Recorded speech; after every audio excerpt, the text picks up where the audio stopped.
Alright folks, you've been working with linear regressions the last couple classes, and today we're going to look at modeling data with an exponential or a quadratic function again. So I'm going to start by showing you examples of tables that are strictly exponential and strictly quadratic. Okay, so exponential, in order to see that in a table, we'd want to multiply or divide by the same value each time. In this one, it's times 2, and you can just take any 2 points and divide them, but you have to do that twice to make sure they match up. For quadratic, you're finding the difference, but doing it twice. Okay, so a line has a constant increase or decrease. A quadratic would have a constant second difference value. So here, the first set, I'm subtracting 6, then subtracting 2, then adding 2, adding 6.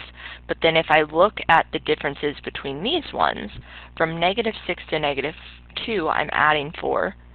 From negative 2 to positive 2, I'm adding 4. And a positive 2 to positive 6, I'm adding 4. So those all match up with a quadratic. Okay? But in the examples we're going to be looking at, things don't necessarily always look perfect or are exactly a constant rate or exactly have these second differences.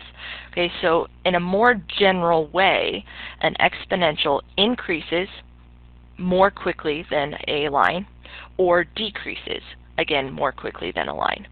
Graphically, we would expect to see something that approaches an asymptote, more commonly an asymptote at 0. Okay, so something gets smaller and smaller towards 0 or larger and larger from 0. A quadratic, in general, graphically, you're going to see an increase and a decrease happen. Okay, it gets lower, then gets higher. We may have a situation where we only look at when it's increasing or only look at when it's decreasing. So just because a quadratic does both doesn't mean that we can't have a set that only does one and still put a quadratic equation on it. It just means we wouldn't have super accurate information for predictions that are extrapolation outside of whatever we're focusing on. Okay, so on our first example here, we're dealing with half-life, and specifically we're looking at barium, and it's using CAT scans. It says that the half-life for barium is 2.6 minutes. Okay, and what this means is it takes 2.6 minutes for the element barium to decay or break down to half of its original amount. Okay, so here it says a patient swallows a drink that has 10 units of barium prior to getting a CAT scan. And what we want to do is find an exponential model. Okay, let's talk about why this is exponential, because this is something that always is used for half-life. It is always exponential. What I want you to do is we're just going to set ourselves up a table of values, and our independent variable here is the amount of time for our half-life, and our dependent variable is talking about the amount of barium that you're working with. So what I want you to do for these problems to start out with is always look at whatever the original value is for you. So it says here that we were looking at 10 units of barium, so that means when we started out at time 0, we had 10 units for our y. Okay, that's going to be your first step for all of these half-life problems. Then, since our x is talking about time, this 2.6 minutes has to go in that x column. And the definition of half-life is the amount of time, remember, to decay to half.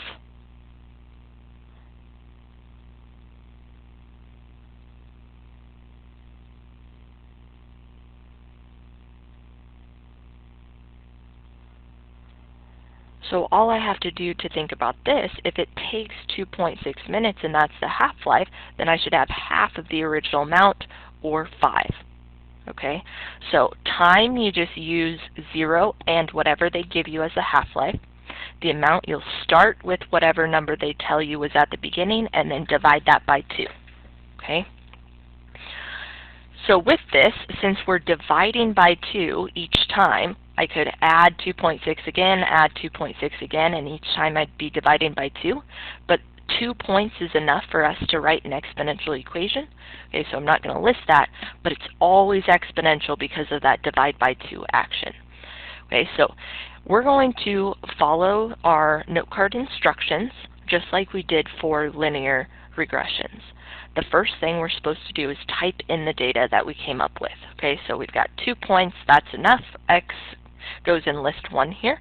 So hit stat edit and let's put 0 and 2.6 in our first list. 0, 2.6. In our Y list, we're going to put 10 and 5. And then we're going to do step 2.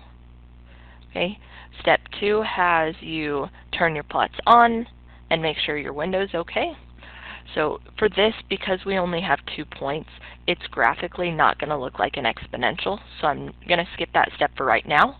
And we're going to go to step 4 when we calculate the regression. So stat over to calculate, and last time we were using the linear regression, I want you to scroll on down until you see exponential. And for me, it is 0. Okay, so enter on that. Again, we just want to make sure it calculates it. You keep going until something pops up. And notice our y equals at the top says a b to the x because that's our general form for the exponential equation. Our job is to fill in our numbers. Again, we're going to round to 3 decimal places. Notice here a is 10, and that should make a lot of sense for you because remember, by definition for our exponential equations, our initial value is a. Okay, so 10 times it looks like 0.766. Remember, we're always rounding to 3 decimal places for regression equations. So y is approximately 10 times that 0.766, then to the x power. Okay, now that we have our equation, we can answer some questions about it, and now we can go look at the graph now that we actually have a curve to draw through our points. Okay, so I'm backing up here to step 2 and making sure the plots are on in your second y equals. From there, check that the type is correct. Shouldn't have to change that, but we are switching back and forth from off and on this chapter. And then zoom 9 will let me see my picture. Notice the dots go down because we're getting smaller, we're decaying. And we want to paste in our equation, and that's step 5. From our y equals, we want to clear out anything that may be in there already. And then we hit bars, stats, equation, and regression equation. We're still using that. All of the regression equations just get stored in that first part. From there we can hit graph, and we can see our curve going through those 2 points. Because we only have 2 points in our table here, there won't be any error for those 2 points because they have to go through them to form our equation. Our job, though, is to find the amount of barium left after an hour. Because our half-life is in minutes, we still have to think minutes. So this is really 60 minutes here. Okay, and by the look of my table, I know this is extrapolation. Okay, but also, if I try to trace and go up and hit 60, my calculator is going to have a problem with it. Okay, remember when you see this error, we have to adjust the window. Okay, so if I go into my window here, I'm going to change my x maximum to something larger than this. I'm just going to call it 70. And it's counting by 5 right now. That's pretty good. If you want to change that to 10, that's great. Okay, then we can hit graph. And we see something all suggested, looks like. Oh, no, we just have from 10 to 5 here from our y values that were in the table originally. Let's go ahead, since I told you that exponentials generally have a y minimum or an asymptote at 0. Let's go ahead and change that to 0 so we can see a little bit better of what's going on there. Now you can kind of see that curve there, and we are able to trace the 60. Okay, so trace, go up, and then 60. Okay, it's a little bit hard to see at the edge here, but we're at 1.13025, no, 2, and then this is an e to the negative 6. You have to watch out for the e showing up on your calculator. Instead of using scientific notation, they'll use this expression here, the e to the negative 6. And I'll go ahead and write that down so you don't forget.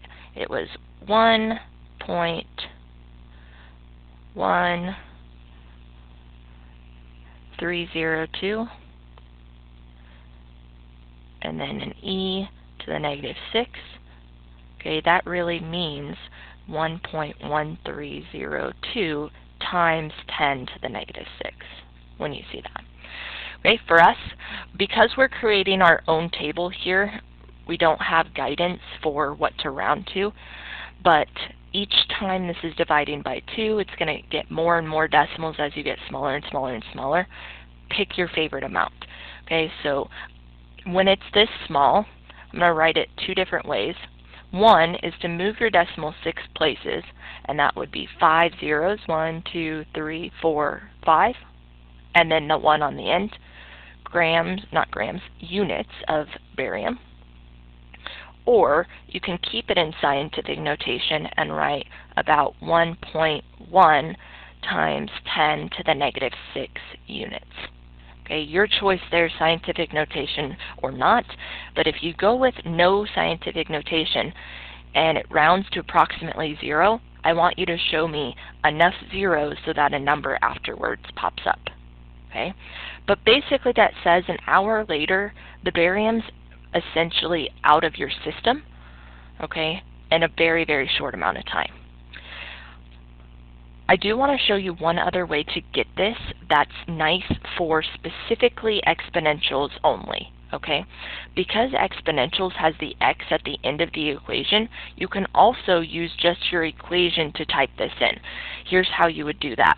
Get out of your graph, second quit, and what we can do is use vars outside of our y equals. Okay, if you do vars statistics equation, it'll paste your equation as is, and what we can do is arrow over and change that x to a 60 like we were really typing in with our trace. Then we get that same number, in fact with more decimal places than we could see on our graph. Okay, but the reason I didn't show you this first is because we only want to do this for exponentials because the variable is on the end. It's a lot more work with our other types of equations. Okay. Next thing we're going to do is find out how long it would take for the barium to decay to 2 units. So since this is talking about barium, this is a y equals 2 value. Remember, for y values, we're not tracing it, we're tracing the intersection. Okay, so what we want to do on our graph is go to the y equals. On the second equation, we're going to put 2, and then go back to our graph. It puts that line on there at 2, where we can do second, trace, intersection, enter, enter, enter. It says 6.037013, okay, and time, again, it doesn't give us guidance on rounding for our table since we're the ones who created it, so I'm going to do 1 decimal place again, but our time, remember, is measured in minutes, so it's about 6.0 or 6 minutes.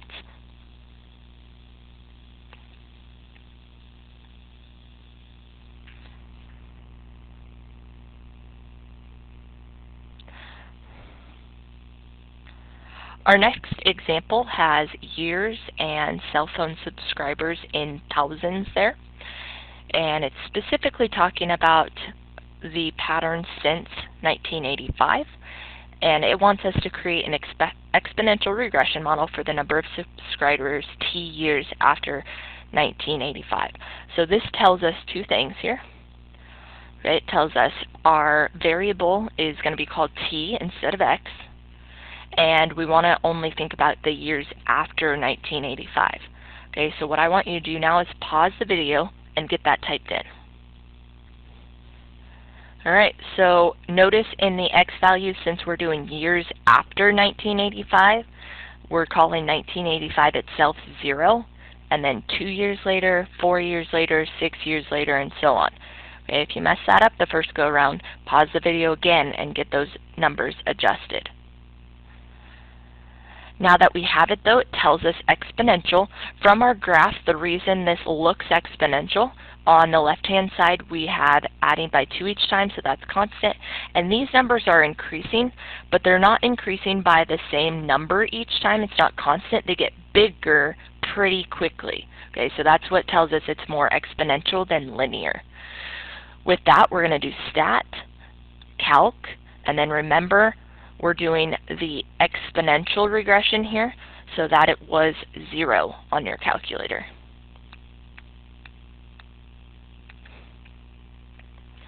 Again, we have the form y equals ab to the x, and we want to make sure that we're using 3 decimal places for all regression models, no matter what they are.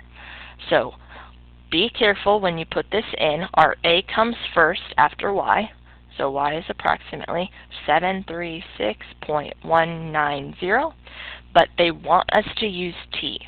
Okay, so when we write the 1.398, we want to put it to the t power, not to the x.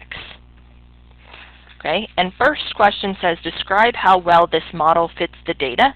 So we're just going to look at a picture and see how our line kind of matches up, or our curve matches up to the points here.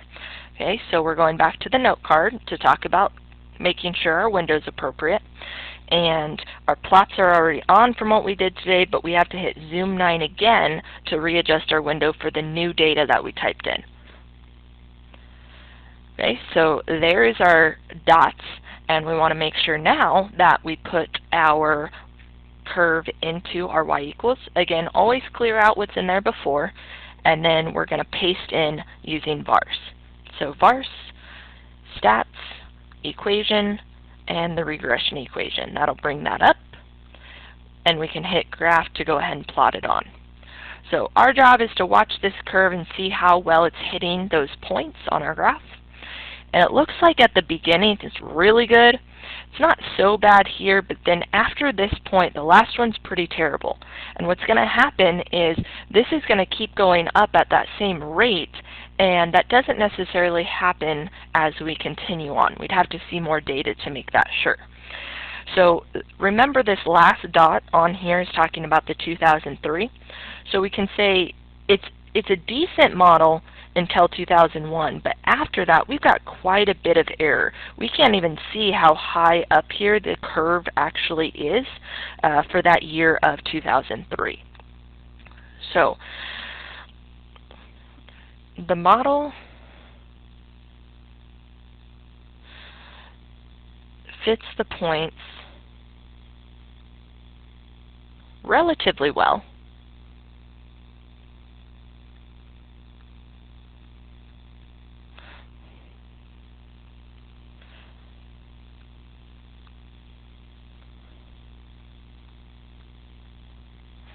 After that, the graph is showing a lot of error.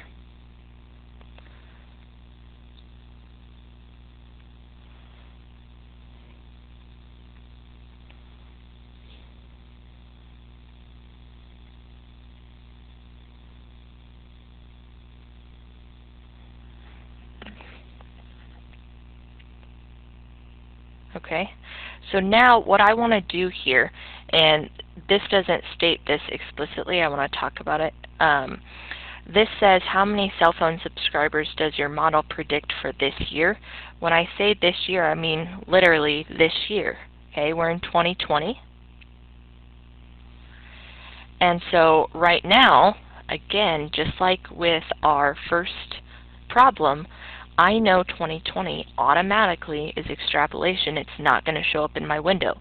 But also, if I try to trace 2020, I have to remember first it's not going to be 2020 itself. I have to think about the number of years after 1985. So 95, 05, 15, 20 is 35 years. So if I go to trace 35, still a problem because it's way outside of this maximum of 2003. Okay, so I'm going to go ahead and get out of here and look at the window. We decided our X maximum has to be larger than 35. I'm just going to call it 40, and I'll leave the scale alone. And then I'm going to go ahead and hit graph to see what happens for that. We still have our curve here, but what I want you to recognize is we don't have the top of our curve for all of this. Okay, but let's watch trace up 35. Even though we can't see it, as long as the X value you're tracing falls within your window, you don't have to guess and check with your Y values or adjust that at all. Okay, so pretty big number here, and we're going to say approximately. Table is rounded to whole numbers, but that's what this is anyway. So 91105,732. Throw some commas in there, but remember this is talking about the number of cell phone subscribers in thousands. Okay, so we're going to say thousands, and then the subscribers. I'll get this out of the way now that I'm done with it.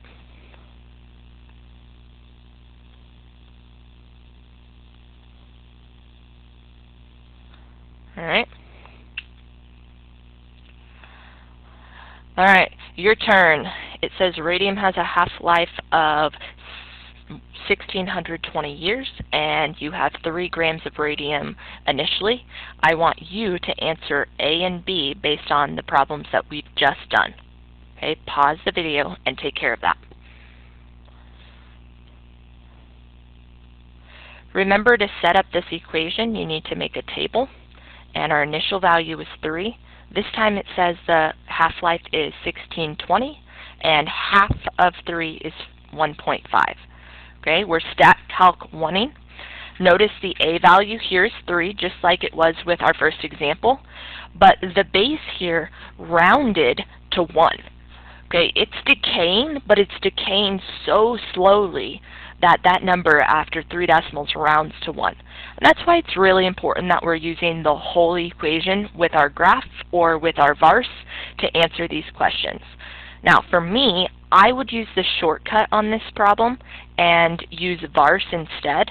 Now, I still have the last example in my calculator here, but remember, if you do out of the window just the stats equation, you can adjust the X and type it in that way.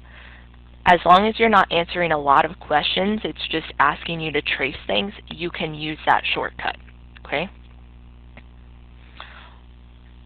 Next up, we're going to talk about parabola, and this is just an example of how you don't necessarily have to do things the old-fashioned way. With Algebra 1 and Algebra 2, you had to commonly write the equation of a line given 2 points. Now you know if you have 2 points, you can use your calculator to do the line of best fit. Same thing with an exponential. A couple days ago, I had you do the equation of an exponential algebraically using systems. Now you can use your calculator. Same thing with quadratic. So all we have to do is organize this into a table, X values and Y values, and then we're repeating that process that we have done, this time for quadratics. Okay, so our X's are negative 0.2, and then we've got 1 and 6, and the ones that match up with that is 12.12, negative 9, and negative 4. One thing that is different with quadratics, in order to model a quadratic, you do need at least 3 points. Okay, so that is something that is different from the other kinds of regression models we've been working with. All right, so go ahead and clear out your data and let's get this stuff typed in.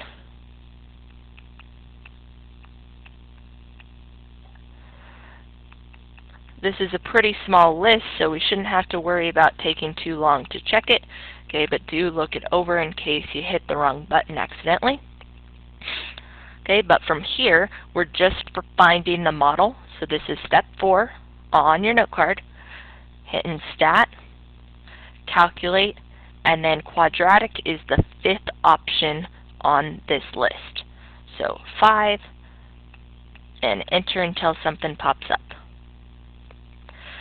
Here's our general form of a quadratic, and our A, B, and C values actually came out nicely here. So we don't need an approximately in this case, but we do want to make sure we're putting in the right order here. Y equals A comes first, so that's 3x squared, then minus 20x, and finally plus 8. Okay, so that's a really basic quadratic equation. Now that we know the process, we're going to do a more beefed up example. Here it says this table of data is Farmer Fahnenstiel's weight of his pig given different dosages in his food that are pellets. And it says there are 24 randomly pigs that were given daily dosage in pellets of this supplement. Each group of 3 pigs received a dosage from 0 to 7 pellets, and then the average percent weight gain was recorded. Okay, so the 0 gained 10%, the 1 gained 13, and then 2 gained 21. And then we are working on finding a quadratic model based on this same pattern. Now, in general, I told you quadratic, but if we look at our table, you'll notice my x value is increasing every time. That's important. But here, I am increasing in the percent weight gain, but then I start decreasing with the percent weight gain. So we see this as 2 things happening, and that's what tells me this might be a good example to use a quadratic model for. Okay, so what I want you to do is pause the video and type these in. Okay, we're thinking that percent weight gain probably depends on the dosage of this supplement that they're getting. Okay, so we can say list 2, list 1 in the order that it's presented in the table. Okay, pause the video and type that in. Make sure that you double check your values before hitting play again. Alright, we've typed them in. Remember, a quadratic model is stat over to calculate, and then it's quadratic number 5 here.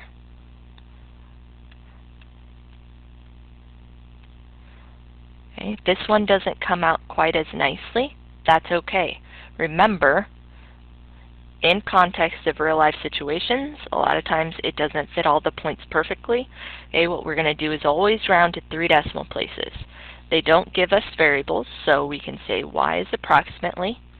A comes first, negative 0.970, then x squared, plus 7.161x, and then plus 9.292. Okay.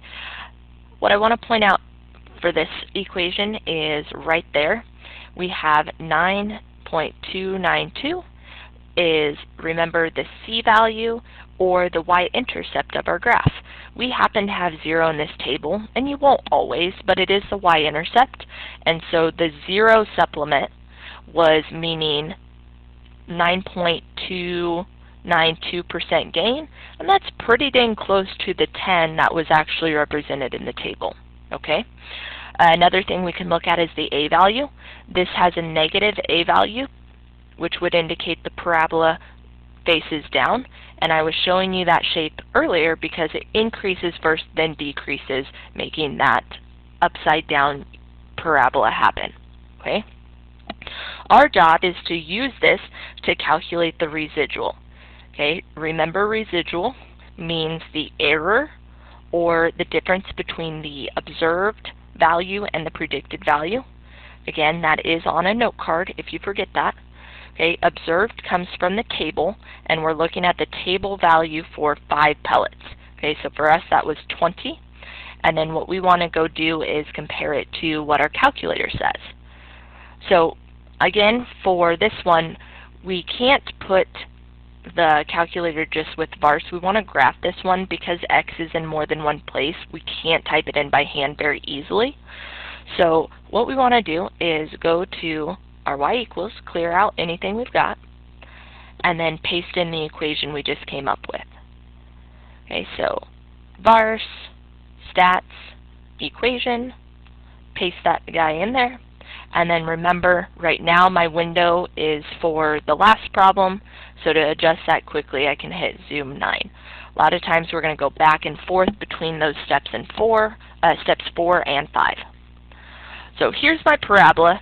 Not perfect. It looks like there's a couple points that are out of whack, but it's pretty decent over here and for these couple in the beginning. Okay, so we want to specifically look at 5. So we're tracing, going up, and hitting 5. So looking at the visual here, our plotted point here is just a little bit lower than that. For that actual point, we look pretty close, and it says the y value is 20.839286. And in general, when we're talking about residuals or we're talking about predictions, we want to round to the table. If we do that in this case, we've got about 21.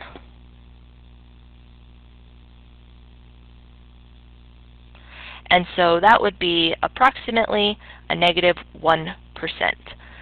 Sometimes when the residual is very small, I will specifically indicate to round to something other than what the table says, to a couple decimal places, because there is the possibility that our error could round to 0, and we don't want to ever think that it is 0 just because it rounds to 0. There still may be error present. Okay, so keep that in mind. I may have you round to something different if that's the case. So, last thing I want to note here is the difference between what's going on here and what's going on with Newton's law. Okay, Newton's law is theory-based, that the pattern of a parabola facing down happens the same way every single time because of the effects of gravity. Okay, what's happening here with the supplements, there's no theory behind. Okay, it did happen in a parabola shape here, but that doesn't necessarily mean it'll happen in a parabola shape every single time. There's not enough research based on the effect of this supplement. This is just Fawn and Steele's experiment with his 24 pigs. Okay, based on that, you want to keep in mind that when we have something not based on theory, it's called impressionistic. We're still going to calculate our data and model it, but we can't necessarily extrapolate those patterns for data outside of this particular situation. Okay, so impressionistic or non-theory based, it just happened this one time, not necessarily going to happen every time in practice. This last example is going to bring together everything we've learned in the past few class periods and today. Okay, so it says a tour guide noticed that larger groups took more time to assemble for an event. If you notice, the number of people in the group is listed first, and then the time to assemble is increasing as we go throughout there. And our job is to compare the linear regression, the exponential regression, and the quadratic regression. Okay, so first thing it says is find the model, write down the equation, and we want to graph it to kind of get a visual of what it looks like. Okay, and then from there we want to decide which model seems to fit the data better. Okay, so what I want you to do right now is pause the video and type this in. Okay, we're saying the time to assemble is probably dependent on how many people. Okay, that's what he's saying up here. And I want you to find all of those regression equations. So A, B, and C are yours. Pause the video and find each of those. Okay. With this, our equations, we're rounding to 3 decimal places. We have the line, the exponential, and the quadratic. Okay, but our job was also to graph it to kind of see a visual of which one's better, because looking at the table may not be super clear on which one to decide. Okay, I'm hoping that you can see here that I'm not adding by the exact same number each time, and specifically, the number I'm adding each time gets larger. So that tells me it's probably not linear. It may be more of an exponential situation, but if we think about the graphs of exponential versus quadratic, okay, so if this is getting bigger, it's a growth situation. And if we think about a quadratic, I could have a parabola that looks pretty similar to an exponential. So deciding between the two is really something you can only do by looking at the graph. Okay, so what we're going to do at this time is go back to each of our models and look at their pictures. So hopefully you did this as you went, okay, but here are the pictures for each of them. And remember, what you want to do for this is always just, and I'll actually show you for this one, that way you can see what's going on yourself. But I have my data in here, and I want to, let's just look at the linear. Okay, we decided that wasn't good, but I'll show you for this. You had done your stat calc 4, and then in our y equals, we have to paste our equation, var stats equation. Okay, so then when we hit zoom 9, we can see the picture for that one. The next one, I want to do stat calc 0 for the exponential. Go to your y equals, clear that out, paste in the new one.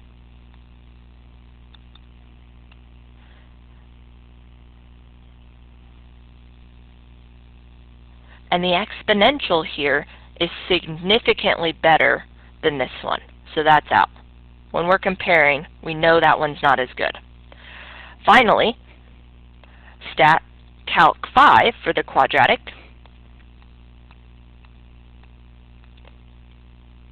Go to your y equals, clear it out, paste it in. Var statistics equation graph.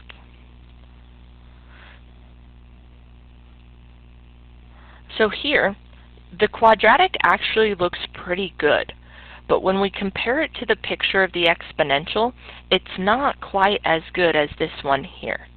Okay, so I would say the exponential is the best model.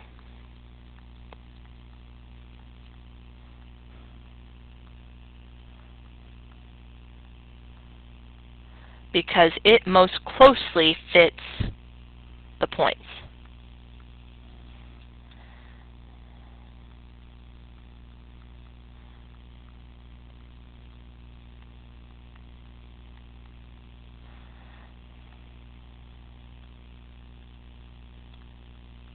Okay?